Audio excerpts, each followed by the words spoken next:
नमस्कार सभी को। आप देख रहे हैं YouTube channel study history with Pawan Chauhan. आज हम एक वेरी इंपॉर्टेंट मानचित्र भरेंगे और वो मानचित्र रहेगा अशोक का साम्राज्य। ये प्रश्न आपसे इस तरह से पूछा जा सकता है, भारत के रेखा मानचित्र पर अशोक के साम्राज्य को दर्शाइए, और ये 28वां क्वेश्चन होगा 5 नंबर के लिए। तो इसके लिए आपको याद करना होगा कि अशोक के पिता का नाम बिंदुसार था, तो उनकी मृत्यु 272 ईसा पूर्व में हुई थी। उसके पश्चात लगभग 2 वर्षों तक उन्होंने अपने 99 ब्रदर्स को मारकर जो राजगद्दी हासिल की थी, और 269 ईसा पूर्व में वो राजगद्दी के ऊपर बैठे, और लगभग 38 वर्षों के अपने शासनकाल के दौरान 232 ईस्वी में उनकी जो मृत्यु होती है। इस प्रकार से 38 वर्षों तक उन्होंने शासन किया। 18 वर्ष की, केवल मात्र 18 वर्ष की आयु में ही उन्हें अपने पिता बिंदुसार के द्वारा जो है वो गवर्नर बना दिया गया था। कहाँ का? उज्जैन के गवर्नर इनको बनाया गया था। लेकिन ये इतने योग्य थे कि तक्षशिला में जब विद्रोह होता है तो सुसीम जो सबसे बड़े जो उसके बेटे होते थे वो असफल होते हैं, तो बाद में अशोक को भेजा जाता है और तक्षशिला में विद्रोह को दबा दिया जाता है। इस प्रकार से अब उन्हें जो है तक्षशिला का गवर्नर जो है घोषित किया जाता है। तो इस प्रकार से ये बचपन से ही जो है वो काफ़ी निपुण थे, योग्य थे। तो इस प्रकार से इसी कारण जो है वो योग्य शासक ही, योग्य बेटा ही बाद में राजगद्दी के ऊपर बैठ पाया। तो इस प्रकार से ये इनका छोटा सा इतिहास है। और इनके बारे में अगर अशोक के साम्राज्य की बात करें तो आपने जो चंद्रगुप्त मौर्य का साम्राज्य पढ़ा, ठीक उसी प्रकार से ये साम्राज्य भी उतना ही था। साम्राज्य उत्तर भारत में हिमालय पर्वत से लेकर दक्षिण में मैसूर तक, तथा पूर्व में बंगाल से लेकर पश्चिम में अरब सागर तक, तथा उत्तर पश्चिम में हिंदू कुश पर्वत तक फैला हुआ था। कहाँ परिवर्तन था उसके बारे में हम जो है वो आगे करेंगे। तो इस प्रकार से मानचित्र शुरू करते हैं। ठीक उसी प्रकार से जो सीमाएं थी वो यहाँ तक जो है बिल्कुल वैसे ही थी जैसे आपका चंद्रगुप्त मौर्य की थी। ठीक है, जो आपने किया होगा बड़े ध्यान से उसको आपने कर लेना, उसके बाद ही आप इसको बड़े अच्छी तरह से समझ पाएंगे। अब आपने जो हमने किया था चंद्रगुप्त मौर्य को यहाँ मिलाया था, लेकिन अब हम यहाँ नहीं मिलाएंगे, हम इसको यहाँ से जाके यहाँ मिलेंगे। यहाँ नहीं, यहाँ चंद्रगुप्त मौर्य को आपको यहाँ मिलाया जाता है, लेकिन अब हमारा जो है ये अशोक का साम्राज्य, तो ये थोड़ा सा फर्क है। तो इस तरह से आपने जो है इसको मिलाना है। क्लियर हो गया? फिर इसके बाद जो है आप फिर वैसे ही चलेंगे, ठीक उसी प्रकार जैसे चंद्रगुप्त मौर्य का था उसी प्रकार से आपने ऐसे चलना है। लेकिन यहाँ से आपको याद होगा चंद्रगुप्त मौर्य का साम्राज्य का ऐसे आता था। ठीक है, यहाँ भूटान के आधे भाग से और बांग्लादेश के आधे भाग से यहाँ पर जाता था। लेकिन अब इसमें थोड़ा सा परिवर्तन जो है वो बनता है। देखिए इस तरह से जाएंगे उसी जगह पे, लेकिन जाएंगे सीधे इसके बाद जो है सीधे यहीं पे जाएंगे। देखिए इस तरह से। ठीक है, तो ये परिवर्तन ये थोड़ा सा अलग हुआ किससे? अशोक और चंद्र, बिल्कुल थोड़ा सा फर्क है, मामूली सा फर्क है, तो आपने रखना है। और उसके बाद आपने आगे बढ़ना है ठीक उसी प्रकार से यहाँ तक। और यहाँ के बाद आपको याद होगा कलिंग लेते थे हम ऐसे, तो कलिंग अब नहीं लेना, क्योंकि कलिंग को अब जो है वो अशोक ने जीत लिया। अशोक ने जो कलिंग को जीत लिया था, पांचवा जो है वो अपना जो राज्य था या जो अपने राज्यों में विभाजित किया था, पांचवा जो राज्य था वो कलिंग था। इस प्रकार से ये कलिंग को विजय करने के पश्चात जो है अब ये सीमा यहाँ हो जाती है। तो इस प्रकार से अब आगे जो है वो सीमा इस तरह से बढ़ेगी, और ठीक उसी प्रकार से जैसे आपने किया था चंद्रगुप्त मौर्य के, तो इस तरह से करते हुए और बिल्कुल आपने मिला देना है। कोई फर्क नहीं, केवल फर्क कहाँ है? एक इधर सीमा पर और एक इधर जो है वो फर्क है, बाकी चंद्रगुप्त मौर्य की ही सीमा आपने रखनी है। अब हम शुरुआत करते हैं जगहों को दर्शाने की, ठीक उसी प्रकार से जैसे चंद्रगुप्त मौर्य का है। मैक्सिमम सारी जगह वैसे ही आपने करना है। सबसे पहले क्या भरा था हमने? काबुल, बिल्कुल सही था। सॉरी, यहाँ हिरात जो है सबसे पहले आ गया, तो हिरात, यहाँ काबुल, यहाँ कंधार। कैसे करना है वो मैंने पहले आपको दर्शा दिया है। यहाँ पेशावर, पुरुषपुर जिसे कहा जाता था, और पुरुषपुर के इस साइड को आपने जो है यहाँ जैसे लगाना है, जितना यहाँ से दूरी उतना लगभग यहाँ से। और ये नई जो जगह है ये आपके चंद्रगुप्त मौर्य के शासनकाल में नहीं थी, अब इसको दर्शाना है। ये तक्षशिला जो विश्वविद्यालय स्थापित किया गया था, गंधार की जो राजधानी उस समय हुआ करती थी, क्या नाम था? तक्षशिला। और ये चाणक्य इस विश्वविद्यालय के जो है एक प्राचार्य हुआ करते थे। और 405 में लगभग जो फाह्यान का नाम भी आता है, तो फाह्यान ने यहाँ की यात्रा भी करी थी, जो बौद्ध और हिंदू धर्म का जो दर्शन के लिए जो लोग यहाँ पर जाते थे, ज्ञान हासिल करने के लिए जाते थे। तो तक्षशिला जो है एक अलग नाम जो है वो चंद्रगुप्त मौर्य के शासनकाल से अलग हटकर अशोक में ये आता है। तो एक चीज़ एडिशन, नई चीज़ हुई। इसके बाद वही है, फिर क्या आएगा आपका? इंद्रप्रस्थ दिल्ली। मतलब कैसे? यहाँ से बिल्कुल इस तरह से मध्य में जाकर ना, सेंटर में जाके, और इस प्रकार से आपने जो है ये दिल्ली आ गया, इंद्रप्रस्थ आ गया। और इस तरह से जयपुर, कैसे? यहाँ से इतना हिस्सा लिया और आगे बढ़े और आपका जयपुर आ गया। क्लियर है? उसके बाद फिर से जाना पाटलिपुत्र। कैसे? पाटलिपुत्र जितना यहाँ है उतना ही आपने नीचे की तरफ जाना, और ये आपका पाटलिपुत्र है, लेकिन दर्शाना है इस तरह से, अलग तरह से आपने कोई निशान लगाना है इनसे हटके। अब आपने पाटलिपुत्र इस तरह से आपने आगे बढ़ना है। और आपको याद होगा क्या हमने पहले लगाया था? काशी। लेकिन यहाँ पर काशी नहीं लगाएंगे, यहाँ पर हमने क्या लगाएंगे? यहाँ पे हमारा काशी से बाद जो आता था प्रयाग, प्रयाग को हमने जो है वो सबसे पहले चिन्हित कर दिया, प्रयाग।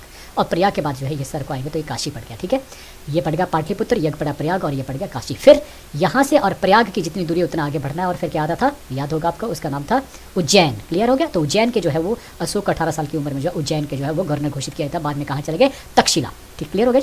तो इस प्रकार से ये आ गया आपका उज्जैन। उज्जैन के बाद यहाँ पे क्या आता था? भोपाल। क्लियर है आपको? बिल्कुल सही है, ये भोपाल हो गया। कितनी दूरी के ऊपर? जितना यहाँ से है उतना ही इसके समानांतर यहाँ पे, और जितना यहाँ से दूरी है उतना ही आपने इस तरफ को बढ़ना है और यहाँ पे निशान लगाना है। और ये आ गया आपका सांची स्तूप। और यहाँ पर हम करते थे कितना कि इसका आधा हिस्सा किया और थोड़ा सा ऊपर बढ़ना, कितना? जो काशी और पाटलिपुत्र के बीच का जितना डिस्टेंस उतना अपना आगे बढ़ना। और यहाँ पे आपका आता था अंतिम, उसका नाम था मास्की। ठीक है, तो ये हमने जो चंद्रगुप्त मौर्य का साम्राज्य बढ़ा था उसमें बड़े तरीके से मैंने सारी चीज़ें आपको बताई थी, आपने उसको भी देख लेना है। तो इस प्रकार से ये अशोक के साम्राज्य के मुख्य नगर या केंद्र उस समय के हो गए। केवल एक ही एडिशन इसमें हुआ, क्या था कि एक जो तक्षशिला है उसको हमने भरा और साथ में ही जो सीमाएं थोड़ी सी जो यहाँ से हटके है ये और ये सीमा आपने देख लेना, बाकी वही का वही आपने करना है। अब आपका काम क्या होगा, जगहों के नाम लिखने, और सबसे पहले हीरात, फिर काबुल, यहाँ पे क्या है कंधार, बिल्कुल ठीक है। ये क्या है पुरुषपुर, इसको पेशावर मत लिखना, पुरुषपुर। और ये क्या है आपका जो नई जगह तक्षशिला, फिर तक्षशिला के बाद ये क्या है इंद्रप्रस्थ, ये क्या है आपका जयपुर, बिल्कुल ठीक है। ये क्या आपका पाटलिपुत्र, ठीक है, जो राजधानी थी इसको अलग करके आप लिख सकते हैं। ये आपने जो किया वो था प्रयाग, फिर ये आ गया काशी, ये प्रयाग और ये काशी, फिर आप कहते हैं यहाँ पर उस जगह का नाम था उज्जैन, और फिर आया भोपाल, फिर आया आप सांची, और फिर आया आपका मास्की। तो इस प्रकार से ये जगह आपने लिख दी। फिर आपको पता है कि क्या करना है इसके बाद आपने यस यहाँ पे कलिंग जरूर मेंशन करना, लेकिन इस पर कलिंग इस तरह से नहीं है क्योंकि कलिंग इसका प्रांत है। अगर आप यहाँ पे कलिंग लिखना तो यहाँ पर आप जो है एक और लिख सकते हैं मगध लिख सकते हैं, इसका सौराष्ट्र लिख सकते हैं। तो इस प्रकार से ये इसके जो है वो राज्य हुआ करते हैं। तो कलिंग आपने जरूर मेंशन करना, लेकिन इस बार सीमाएं इसके बाहर से होती हुई जाती क्योंकि कलिंग अब मिल गया था, अशोक के साम्राज्य में शामिल हो गया था। तो सिर्फ इतना कर फर्क है। अगर आपको और चीज़ें भी याद नहीं रहेंगी तो आपने याद रखना चंद्रगुप्त मौर्य से डिफरेंट क्या है कि यहाँ पे चंद्रगुप्त मौर्य में यहाँ से जो है यहाँ तक जो कलिंग है वो उसमें साम्राज्य में शामिल नहीं था, जबकि अशोक के साम्राज्य में कलिंग भी शामिल था। सिर्फ इतना कर फर्क है। तो अब वैसे ही चोल, पांड्य और चेर ये दक्षिण भारत के जो है उस समय शासक हुआ करते थे जी।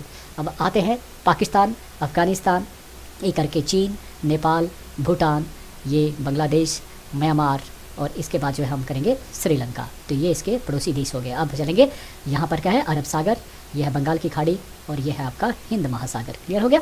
अब आप जो है यहाँ सारे के सारे जो है वो आपने मेंशन कर देनी है लाइनें इस तरह से। आप जो है सेड भी कर सकते हैं, आप यहाँ पर डॉटेड भी यूज़ कर सकते हैं, जो आपको सुंदर लगेगा उस तरह से। लेकिन ख्याल रखना है कि ये लाइन जो है नाम के ऊपर से जब जाएगी तो ऊपर से मत करना, यहाँ से स्टॉप करके आगे से उसको बढ़ा के आगे बढ़ना है, ताकि आपके नाम की स्पेलिंग जो है ख़राब ना हो। क्योंकि मेरे पास कोई इस तरह का तरीका नहीं था कंप्यूटर में, तो इसलिए मुझे ऐसा ही करना पड़ा। तो मेरी कोशिश रहेगी कि आपको अच्छे से बता पाऊँ, इसलिए उस कोशिश में थोड़ी गलतियाँ भी हो जाती हैं, तो उसके लिए माफ़ी चाहूँगा। तो ये आपने जो है मानचित्र का काम जो है इतना कर लिया। अब आपने करना है 3 तरह के बॉक्स जो है आपको पहले भी बताए गए थे। सबसे पहले मैं क्या करेंगे कि साम्राज्य कैसे बताया है वो लाइनों के जरिए, इस तरह से जिस तरह से बताई उसी तरह की लाइन। अगर ऐसे किया होगा आपने लाइन तो आपने ऐसे ही लाइन यहाँ पे देनी है। तो इसमें आपने बताया अशोक के साम्राज्य का विस्तार।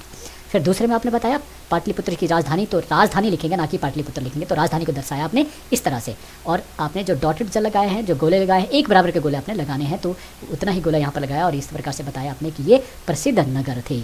ठीक है। तो इस तरह से ये काम करने के बाद भारत जो रह जाता है, तो भारत भी जरूर लिखना है सारे। भारत थोड़ा सा इनसे थोड़ा सा बड़ा करके लिखना है और सुंदर लिखना है। जितना सुंदर करोगे उतना ही आपको नंबर मिलेंगे। तो इस प्रकार से 5 नंबर डिस्क्रिप्शन लिखने के बाद, और जहाँ आपने लिखा है उसके बारे में वहीं पर आपने इसको चिपकाना भी है। और आप सभी ने कोशिश करने के अपने गुरुजन को सबसे पहले दिखा लेना कि मैंने सही किया कि गलत किया। तो इस प्रकार से ये भी काम आपने करना है। 5 नंबर कहीं नहीं जाते। तो अब बड़ा वेरी इंपॉर्टेंट, मैं बार बार कह रहा हूँ, चंद्रगुप्त मौर्य और अशोक का साम्राज्य जो है वो किसी न किसी सीरीज़ में जरूर पड़ेगा। तो आपने इसको ध्यान से कर लेना, समझ लेना है।